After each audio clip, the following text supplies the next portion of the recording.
Bigang bigan sa mga problemang di masolusyonan agad. Parang wala nang bukas. Pwede bang umiwas? Hinahanap ang sarili, ngunit di nakakayanan sa ligaw na dinadaanan ko. Saan na to patungo?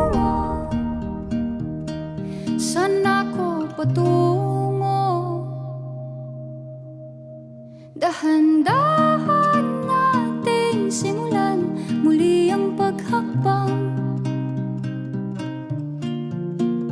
Dahan-dahang tumingin sa salamin